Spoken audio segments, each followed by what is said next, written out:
You can eat healthy, take your meds, even walk every day, and still watch your blood sugar spike like it has a mind of its own. And the frustrating part is, it feels unfair because you're doing the work. So here's the promise, right away. This is about the best time to walk for blood sugar control, before meals versus after meals, and what changes when you time it correctly. Most people think walking is walking. Anytime, any place, same benefit. But blood sugar doesn't work like that. Blood sugar is a timing problem. Your body has windows where the same walk does 10 times more because it matches what your system is doing in that moment. Here's the contrarian truth. If you walk at the wrong time, you still did exercise, but you missed the spike window, so you don't get the big glucose payoff. That's why some people walk daily and still see bad numbers after meals. They're improving fitness, but not controlling the spike. Now, let's break the mechanism down without jumping to the solution. Think of your day like a simple system. Input, food plus movement. Filter, insulin sensitivity plus muscle demand plus digestion timing. Output, blood sugar spikes versus smoother curves. When you eat, especially carbs, glucose enters your bloodstream. Your pancreas releases insulin to move that glucose into cells. But if you're insulin resistant or just sensitive to carbs, glucose stays higher longer. That's the spike. Now, here's the key. Your muscles can pull glucose out of your blood even with less insulin when they're actively working. That's why movement is powerful. But it's only powerful if it overlaps with the moment glucose is rising. So, best time to walk really means, when does your walk overlap with the glucose surge? If you walk too early, before the surge, you may improve baseline metabolism, but you can still get a big spike right after eating. If you walk too late, the spike already happened. You're cleaning up the mess after it already hit your system. That's why after-meal timing often feels like a cheat code, because it targets the spike at the moment it's forming. Now, this matters for a specific reason most people don't realize. For many people, the worst blood sugar of the day is not breakfast, it's dinner. Because you're more tired, you sit more, and meals are bigger. So the glucose wave is larger and your body is slower at handling it. So if you're walking at random times, you may be missing the biggest spike of your day. And that creates a confusing loop. You walked, you tried, you were disciplined, and your glucose still jumps. Then you assume walking doesn't work for you. But the reality is, the system was right. The timing was wrong. Now, here's where this gets interesting. Before meal walking and after meal walking are not equal. They do different things for different reasons. One helps your body be more ready, the other helps your body handle the surge in real time. And in the next section, I'll anchor this with a clear research example, where it was studied, how many people were tested, and what the results showed.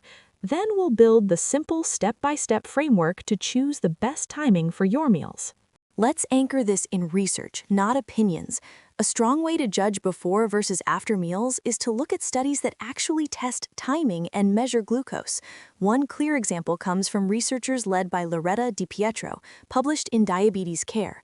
They studied older adults at risk for impaired glucose tolerance and compared different walking patterns across the day.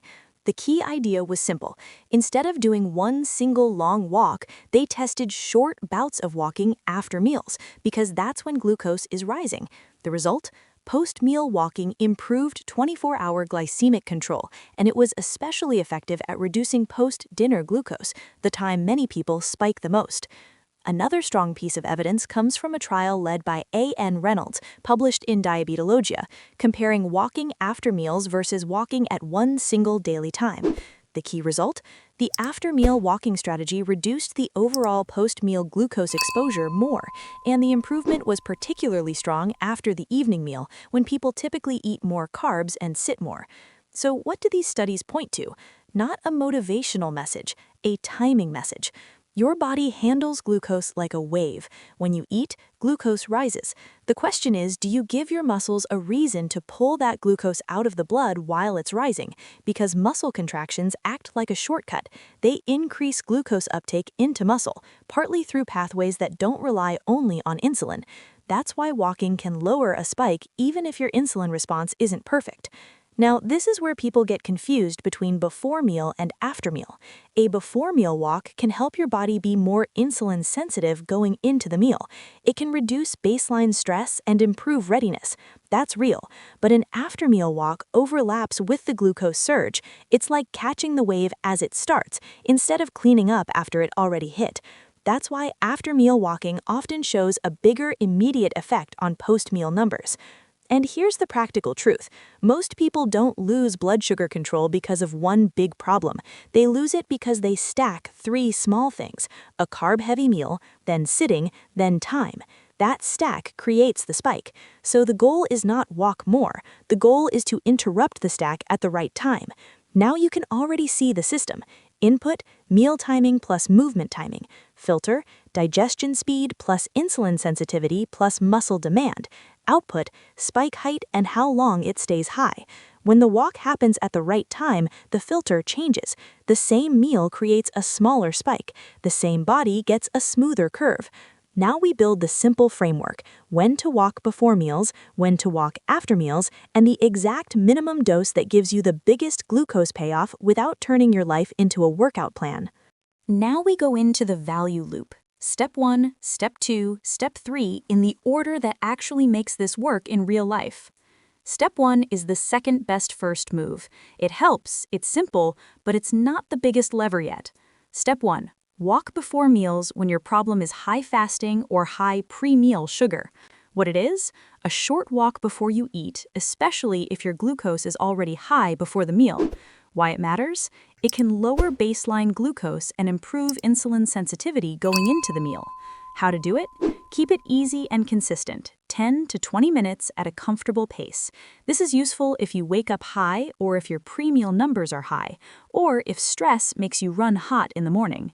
A pre-meal walk can calm the system and make the meal easier to handle. But here's the limitation.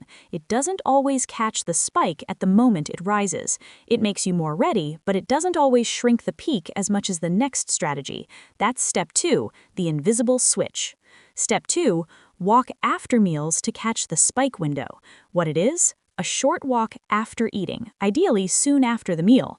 Why it matters? This overlaps with the glucose surge, and your muscles pull glucose out of the bloodstream while it's rising. How to do it? Aim for 10 to 15 minutes, starting within about 10 to 30 minutes after you finish eating.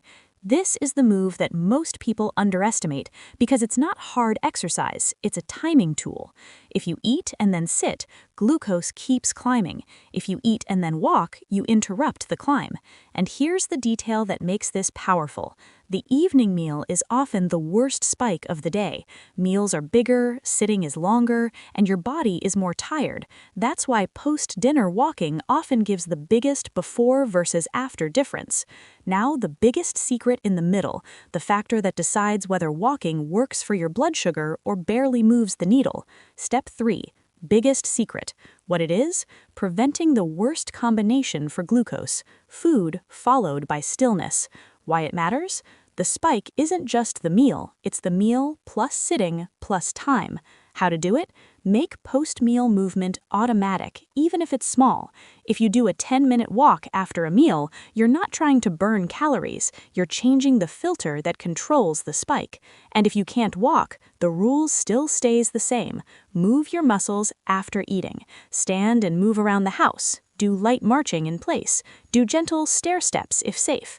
Do a simple kitchen walk loop. The key is muscle contraction, because muscle contraction is the signal that pulls glucose into muscle. Now the rehook into the payoff. If you apply Step 2 and Step 3 correctly, you can often see a measurable change in your post-meal numbers without changing what you eat yet. That's the part that surprises people. Timing creates results. Now we bring it together in the payoff.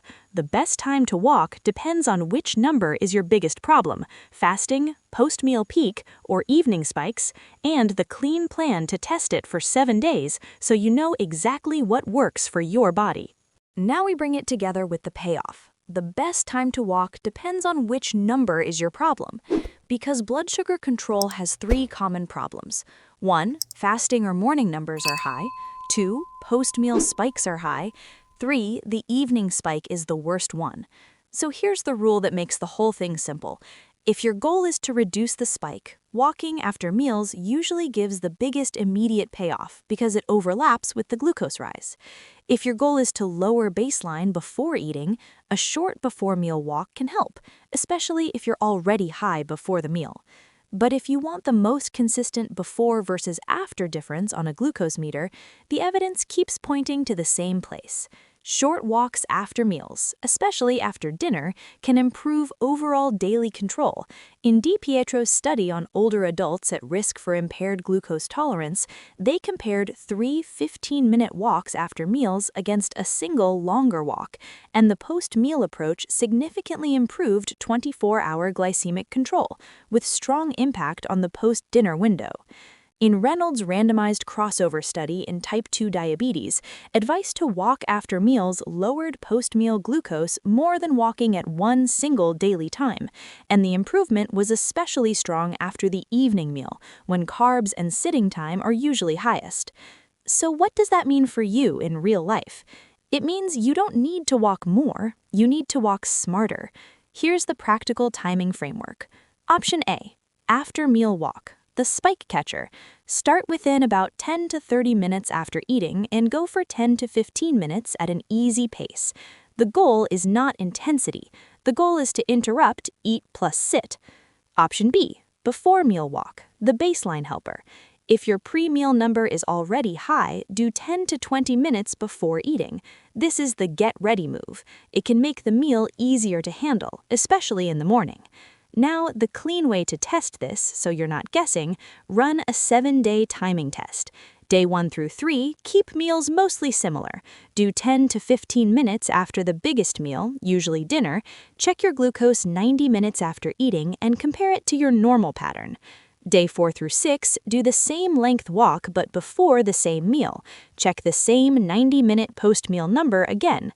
Day 7, choose the better strategy based on your actual readings. That's the payoff. You stop arguing with opinions and start using data. And one more practical truth. If you can't walk outside, the rule still stands. Move your muscles. Light marching, house laps, gentle stair steps if safe. The point is muscle contraction after food. Now in the next section, we'll lock in step 1, step 2, step 3 into a simple weekly routine so blood sugar control becomes automatic, not something you fight every day. Here's the payoff. The best time to walk for blood sugar control is the time that intercepts the spike.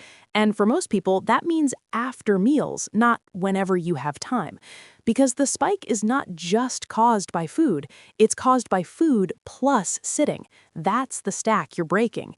And the reason this works is simple. When your muscles are contracting, they pull glucose into muscle through pathways that don't rely only on insulin. That's why timing matters so much. Now, the most important before versus after meals difference is this. Before meal walking helps you go into the meal with a better baseline. After meal walking helps you deal with the surge as it rises. If your problem is the post-meal peak, after meal wins more often. And the research is consistent on this. In DiPietro's diabetes care study, older adults at risk for impaired glucose tolerance did 3 15-minute walks after meals, and it significantly improved 24-hour glycemic control with a strong effect around the post-dinner window. In Reynolds' diabetology study in people with type 2 diabetes, advice to walk after meals lowered post-meal glucose more than walking at one single daily time, and the improvement was especially strong after the evening meal. So the best time is often the time most people ignore, right after eating, when they usually sit down. Now, here's the practical rule. If you can only pick one walk per day for blood sugar, pick the one that targets your worst spike. For many people, that's dinner, because dinner tends to be bigger and the evening is more sedentary. That's why the post-dinner walk can be such a high-leverage move. Now, here's the detail most people miss, the part that makes this feel easy. You don't need long walks. You need short, consistent spike catchers. Even 10 to 15 minutes can matter, because the goal is not calories. The goal is muscle contraction during the rise. A 2025 study even found that a brief 10-minute walk immediately after can lower peak glucose in that test setting. So here's the before versus after meals setup you can actually run. Pick one meal you eat most days, ideally your largest meal. For 3 days, do nothing different. Just measure your normal pattern if you can. Check your glucose at a consistent time after that meal, like 60 to 90 minutes. Then run the after version. For the next 3 days, do 10 to 15 minutes of easy walking, starting within about 10 to 30 minutes after finishing that meal. Keep the pace comfortable. You should be able to talk. This is not cardio punishment. This is glucose timing. Then compare. The most common after result is not that every number becomes perfect, it's that the peak is smaller and the drop is smoother. And once the curve gets smoother, cravings drop, energy gets steadier, and the whole day becomes easier to manage. Now, here's the simple decision rule. If your post-meal number is the problem, prioritize after-meal walking. If your pre-meal baseline is high, a short before-meal walk can help, but the spike catcher is still the after-meal move for most people. If dinner is your worst spike, make the post-dinner walk non-negotiable. Now let's lock this into a simple strategy you can actually repeat without turning your day into a complicated plan. Here's the core rule. If your main problem is post-meal spikes, the highest leverage walk is usually after meals because it overlaps with the glucose rise and breaks the eat plus sit stack. And if you can only do one timing change, make it dinner, because dinner is where people often eat more, sit more, and spike more, so the post-dinner walk tends to give the biggest before versus after difference. Now, the weekly plan, simple and realistic. Rule 1. After your biggest meal, walk 10 to 15 minutes. Start within about 10 to 30 minutes after you finish eating. Keep it easy. You should be able to talk. This isn't cardio punishment, it's glucose timing. If you want the cleanest minimum dose example, even short walks can matter. A 2025 study testing a brief 10-minute walk immediately after found a lower peak glucose compared with no walk in that setting. Rule 2. If you can't walk, you still move. Do house laps, march in place, light stair steps if safe. The point is muscle contraction after food, because contracting muscle increases glucose uptake. Rule 3. Use before-meal walking only when your baseline is the problem. If your pre-meal number is already high, a short walk before eating can help you go into the meal with a better baseline. But for peak control, after-meal timing is usually the bigger lever. Now the recap. Fast and clean. Step 1. If fasting or pre-meal numbers are high, a short before-meal walk can help baseline. Step 2. If post-meal spikes are the problem, walk after meals to catch the spike window. Step 3. The biggest secret is breaking the eat plus sit stack. Movement after meals is the filter that changes the curve. And here's the practical test so you stop guessing. Pick one meal you eat most days, ideally dinner. For 3 days, don't change anything and check your glucose at the same time after that meal. Then for the next 3 days, do the after-meal walk and check again. You're looking for a smaller peak and a smoother curve. That's the win. If you want more scripts like this, simple strategies that turn blood sugar control into an automatic system, subscribe for that reason. Not to watch more videos, but so you always know what to do next, without confusion, without extremes. Next video, the best walking speed and distance for blood sugar, because pace matters less than you think and consistency matters more than you think.